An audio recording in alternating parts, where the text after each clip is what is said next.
चलिए पहले सुन लेते हैं कि पेट्रोलियम और नेचुरल गैस मंत्री जी क्या बोल रहे हैं मिस्टर पुरी, फिर बात करते हैं। Is saying that fuel mileage is going to be dropped. Arey bhai, it's now well established that when you have ethanol, they use it in racing cars also. The acceleration increases. What is that thing called? The knocking. That improves. Mileage, yes, it may drop a little, but it may drop a little. Mileage can drop a little because of various things.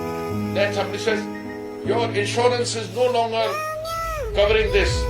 And even the insurance companies have given clarification that there is no issue. Who benefits by this false narrative? I am not going to make any accusations here. Gadkari ji की जिद को पूरा करने के लिए पूरी कायनात लग चुकी है भाई साहब, लेकिन मैं आपको बोलूँगा भैया एक बात बताइए, खुद बोल रहे हैं कि ये जो रेसिंग कार्स हैं उसमें डलने वाला फ्यूल है। मेरी कार थोड़ी रेसिंग कार है, ना मेरी बाइक रेसिंग बाइक है। जब मेरा इंजन ही कंपैटिबल नहीं है इस फ्यूल के लिए तो फिर मुझे क्यों फोर्स किया जा रहा है। 2021 के बाद बनी हुई गाड़ियाँ शायद या 2023 के बाद बनी हुई गाड़ियाँ जो हैं वो E15 E10 फ्यूल के लिए शायद डिज़ाइन है। E85 और E100 के लिए तो भाई अभी ये भी डिज़ाइन नहीं है। इनके लिए तो जो अभी लेटेस्ट तुम निकलवाओगे 2026-27 का स्टॉक शायद वो कंपैटिबल बनेगी। फिर वो अब कैसे लाने के लिए गडकरी जी बोल चुके हैं प्रेस में कि भाई अब तो मैं E85 और E100 लेके आने की तैयारी में हूँ। तो भाई मेरी गाड़ी डिज़ाइन नहीं है तो भाई आप एक काम ऐसा करिए कि मुझे फ्री रिप्लेसमेंट दे दीजिए, या फिर जो मतलब ऐसा है कि जो मेरी गाड़ी की यूज़ लाइफ है उसमें थोड़ा कंपनसेशन दे दीजिए। मतलब मेरी गाड़ी अगर 7 साल पुरानी है तो उसको 3 साल पुरानी मान के एक नया कंपैटिबल मॉडल जो है, नई वाली गाड़ियाँ जो है मैं रिप्लेस करने तैयार हूँ, कुछ कंपनसेशन मुझे आप दे दीजिए।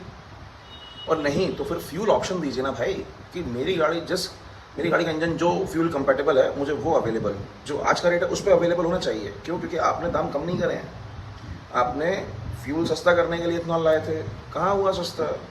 तो सस्ता वाला करो पहले तो ये वाला फ्यूल, और जिनकी गाड़ी कंपैटिबल है, नई गाड़ियां हैं, वो उसमें डलवाएं आपका सस्ता वाला फ्यूल। हम ये महंगा वाला 114 वाला डलवा लेंगे, लेकिन प्योर वाला दो, ठीक है। ज़बरदस्ती मत थोपो, गाड़ियाँ मत खराब करो। मैकेनिक से लेकर एक आम आदमी तक ने ये चीज़ एक्सपीरियंस कर ली है कि कहीं ना कहीं इथेनॉल हमारी गाड़ी को नुकसान तो दे रहा है।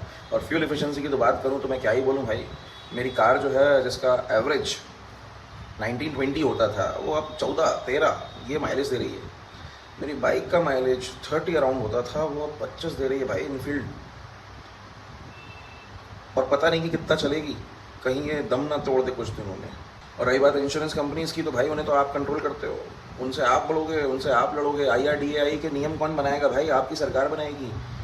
तो उसके लिए आम आदमी को परेशान हो कि भाई इंश्योरेंस कंपनीज़ कोई भी परेशानी के लिए कंपनसेशन देगी या नहीं देगी। भाई हर जगह से हाथ तो नहीं झाड़ सकते आप।